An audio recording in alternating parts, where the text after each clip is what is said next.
So Jennifer, tell us just a little bit about yourself and what your role responsibilities are, what you do day to day in helping people who struggle with substance use. With substance abuse, we are a level 1 care facility, which means that we here at Hope House provide outpatient services. So individual counseling, group counseling, drug testing.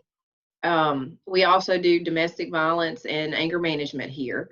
I'm the clinical director for Hope House, so I make sure that everybody kind of is coordinated, and I work with the different offices that we have here at Hope House and in our family services building to work with those people that have substance abuse.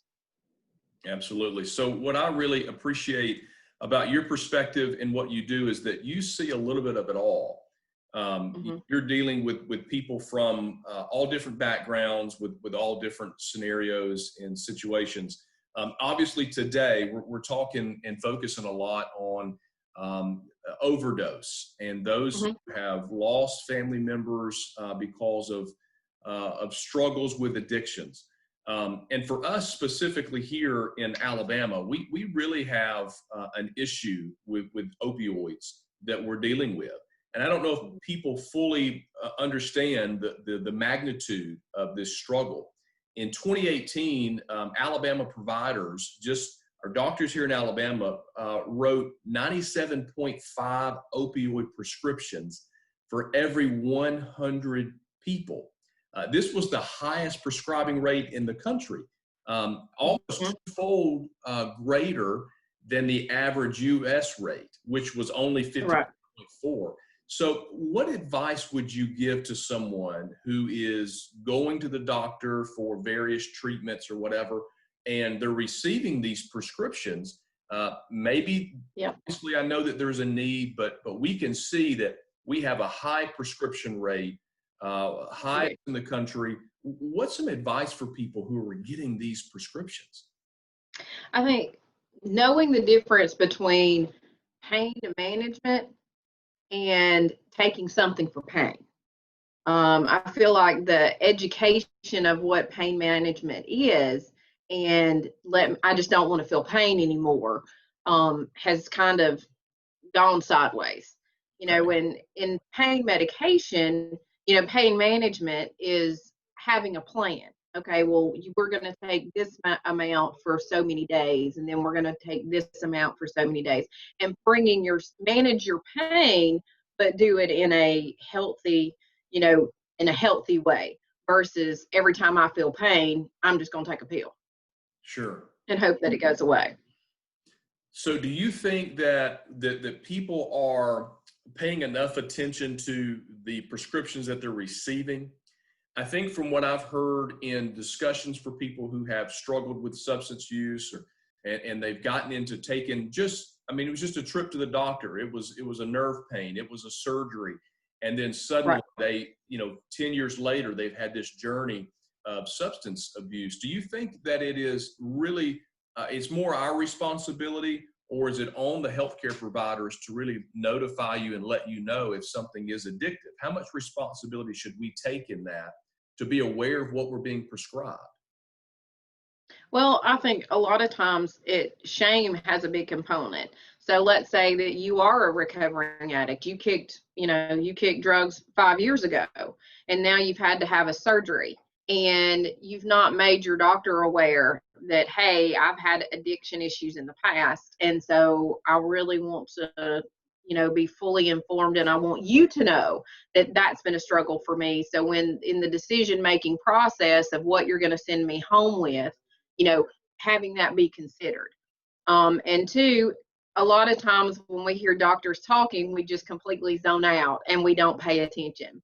That's why it's important to take someone with you when you go to that, just before your surgery, or maybe that pre-surgery visit before you see your before you actually have it done, and kind of have a plan in place and let someone else help you monitor your medication. It's good. So a lot of accountability in that, I think, for all of us in knowing what the doctors are saying and understanding it. And if we don't, have people around us that can help us navigate those prescriptions that we receive. Jennifer, do you Yes. think that this is a real difficult season? This has been a difficult year in the midst of this pandemic. Yes. Do you think that have you seen this as an increase for those who struggle? I mean, has this been a more difficult year in the prevention community? Oh, absolutely. You know, just in, just regular stresses of day-to-day life have feel like jumped 100 times. I mean, um, people are so nervous because we are a nation of people that live from paycheck to paycheck. Oh, well, come March 16th, there was no paycheck. And so, you might have even at that point in time been worried about how you were going to pay your bills presently and knowing that you were going to be able to, you were having a job. And now, I mean, even from children to adults to, our generation of older Americans that are, elderly, it's like they've lost their job, parents are having to homeschool. There's no child care if you did get to keep your job, if you were considered essential. And then, those unemployment benefits, of course, that's been all on the news lately about, is not going to continue. So at some point in time, all of these, all of it just kind of blew up, and it's Sure. made everybody's stresses level, to go up just in general. But when you're dealing with substance abuse and how you deal with those stresses in life is, you might self-medicate with marijuana or something like that, where you might have only had to do that once a week. You're doing it every day. Sure. And so it's just it's just taken things to a whole other level, but I think it's taken everybody to a whole other level. So, Sure. Well, and I asked that question because I realize that if we already have a really high prescription rate and right. already know that we have a lot of struggle with specifically opioids and any other substance that is being used right now and abused, we have a lot of those challenges. So with that being the case, you take the pandemic season and you heighten all of these different emotions, Yes. feelings, and struggles and stresses, and it just takes that to a new level. So I understand that this has probably increased the struggle for people. So you mentioned young people. We have more prescriptions in our homes. We're being prescribed more, and you talked about young people. And I know that this is not something that is absent from the lives of our students and our young people. They struggle with substance use as well. In most of our communities, we don't like to know that. We would probably like to skip that information. But what could you say to parents? Because I think it's really important with as much over-the-counter medication alone that we're taking into our homes, Right. that we're very aware of what we have. How do we Right. keep our young people safe in our homes so that they don't fall into this cycle of substance abuse? Well, a lot of times, a lot of our kids, they have surgery, they have their wisdom teeth taken out, they, break their collarbone or, have to have knee surgery. And we don't pay attention to those pain medications that those doctors are giving our children. And gosh, a lot of times that's just the doorway to get them started because, hey, mom just gives me a pill when I tell her I don't feel good. And so we're not managing our own children's pain, and therefore we're kind of setting ourselves up to fail. Sure. Let's not set ourselves up to fail. Sure. And also knowing your history of drug abuse in your own family. My father was an alcoholic for 40 years. And I didn't drink, and it was one of the reasons why I didn't was because I knew that I had I guess a higher percentage of becoming addicted to something because Sure. of that. So knowing generationally, where you fall, and there's nothing wrong, and there's nothing to be embarrassed by the fact that we do have family members that did abuse drugs or alcohol, either one, and had struggled with it. And so acknowledging that within your own family is critical. Yeah, I think that's really important. So I love what you said because I don't think we think about it this way, that every time we just give some sort of solution for a pain Right. that we have. We're training ourselves that a substance is what's supposed to take care of us. And I'm like, Right.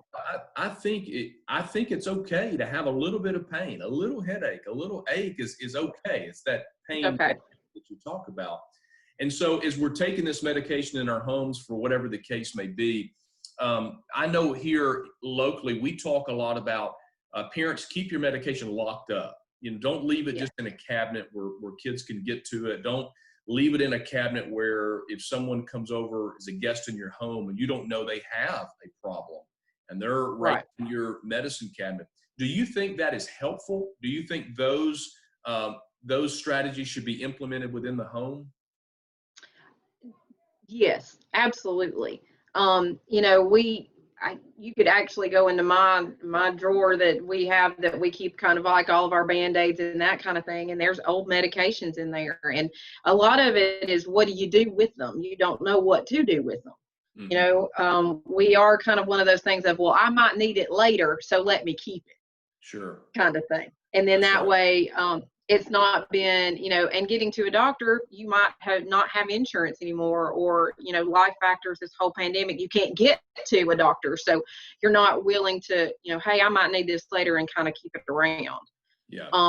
We do have, you know, yes, keeping it locked up. And even if you think, oh, well, this is just heart medication, or this is just, you know, for my cholesterol, unfortunately, it doesn't matter what it is. Sure. You know, and a lot, you know, hey, there's a medicine there. Mom hasn't touched it in, you know, a year. Okay, I wonder if it's still good. Let me, you know. Yeah, sure. And kids will do that. They will do it. And it's, you know, talking to your pharmacist is a big deal with your medications, because a lot of times they will take back, you know, old medications. You know, making use of take back days, sheriff's departments, police departments, DA's offices will sponsor those take back days, and just no questions asked, just drop it off. You know, That's great. that you know, that's good.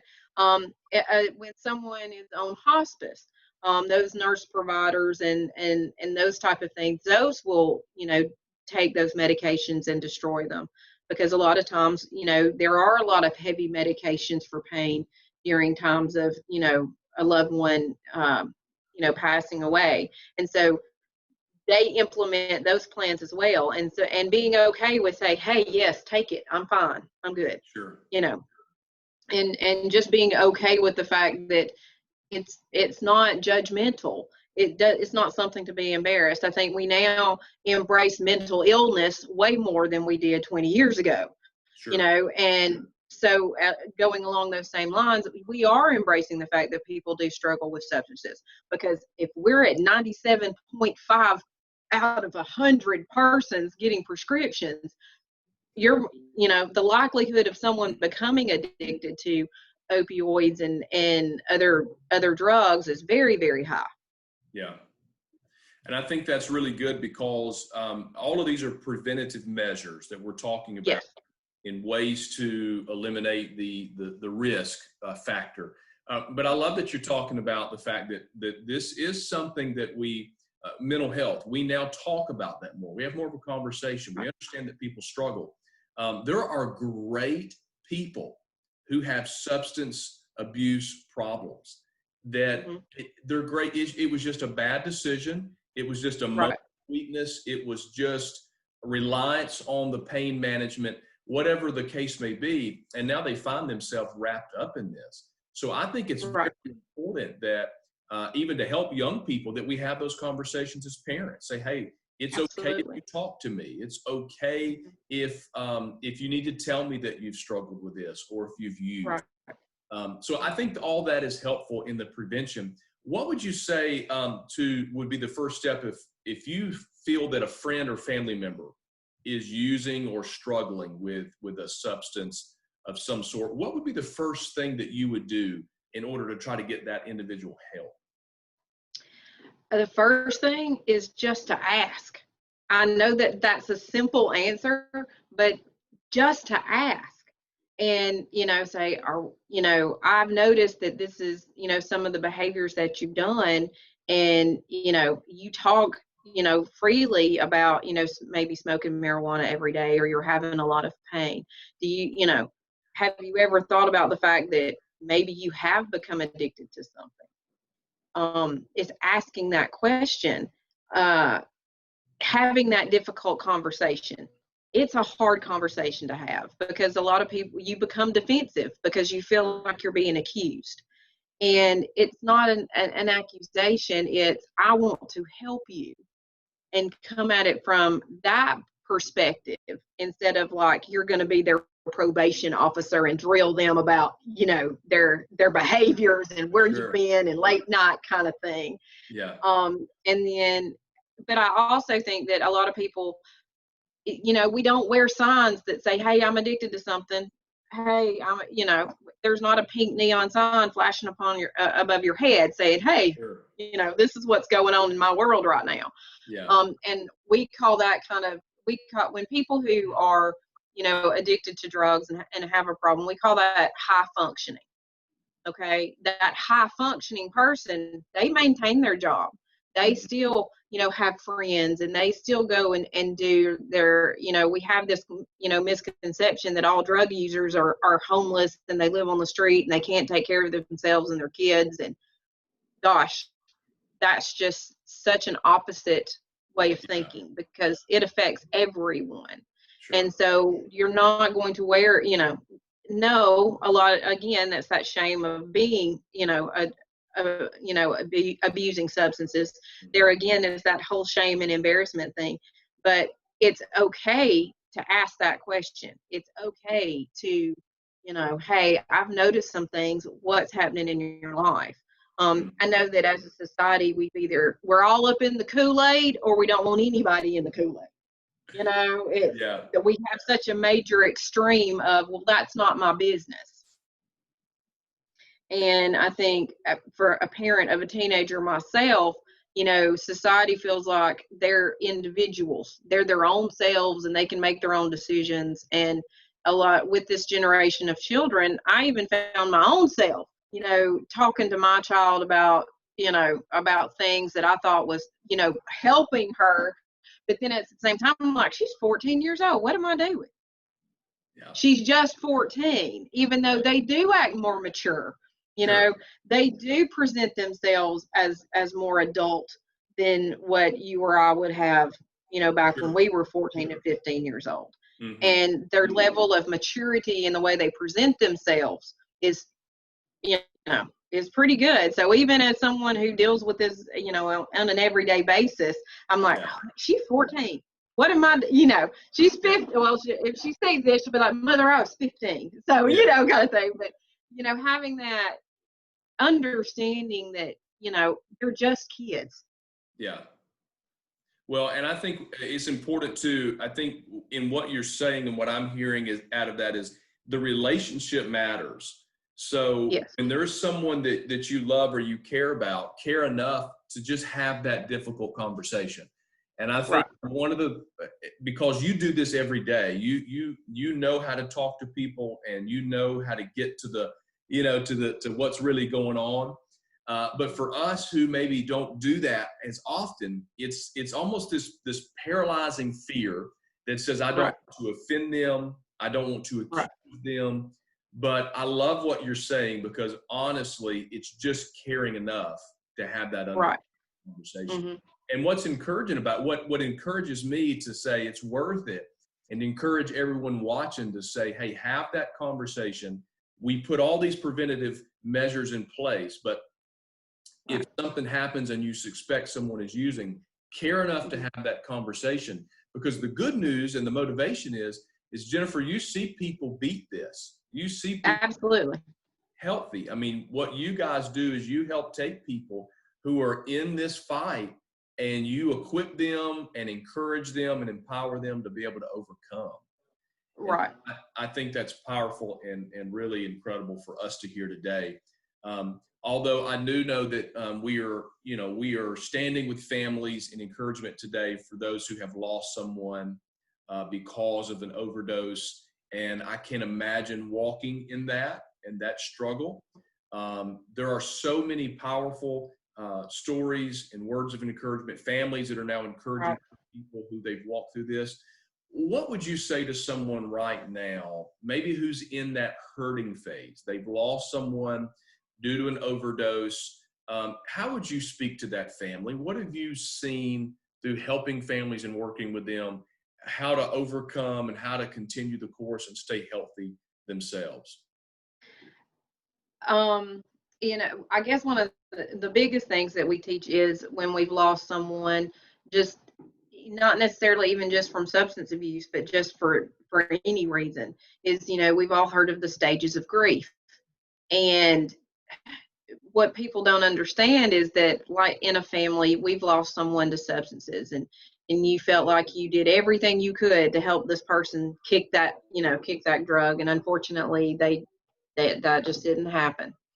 And being aware of, let's say that there's a mom and a dad, and then there's a brother or a sister that's on, all in the same house, and they've all lost this person. They all have. And you have, maybe dad is just angry. Mom is in complete denial of, I can't believe my child is gone. This is not happening. Brother and sister over here are like, well, he's gone. And kids are resilient a little bit more so than us adults. And they're just like, they're in acceptance. And when people are at different stages under the same roof, and you say something and it's just like, well, everybody kind of gets all upset with each other. And then that's where you see the divide coming in, and the arguments starting to happen, and how can you not see this for what it is, and accusing, and, well, if you'd have only done this and not been so hard on them, they wouldn't have, left and ran. And so being able to acknowledge the fact that everybody can be on the same page, and it's absolutely okay. It's okay that you're mad. It's okay that you're in denial. It's okay that you're in acceptance, and be patient with each other and be kind to each other, and don't be discouraged. A lot of times when we've had an older sibling who's passed from substance abuse, we see that kind of locked down on those other siblings that are in the house. You can't go anywhere. You can't do anything. I won't let you, but I failed as a parent. Sure. All of those things play a part, and it's okay that you're kind of scattered. It's okay that you're feeling the way that you're feeling. And a lot of times I feel like we look at, you should conform to this, trying to fit everybody into that nice neat little box. This is how everyone is supposed to, handle how we lose someone. And it's everybody's different, and being okay makes a big difference. I mean, I know I'm saying different a lot, but it makes a big difference on, just understanding. That makes perfect sense. Yeah, that makes perfect sense. I think allow yourself to go through the process. You said a really key statement, the stages of grief, and you walk through that, and every person every day walks through it differently. So I think from the very beginning of this journey that we talked about earlier, in communication and relationship and taking it step by step. So if that's dealing with preventative measures, if it's dealing with recovery measures, or if it's dealing with healing measures, it's just that step by step and that communication. So Jennifer, that's incredibly helpful. I think that is going to do so much for so many people today as we observe this Overdose Awareness Day. And I appreciate you taking time to give us your information and your expertise. Awesome. Thank you so much. I enjoyed it. Thank you.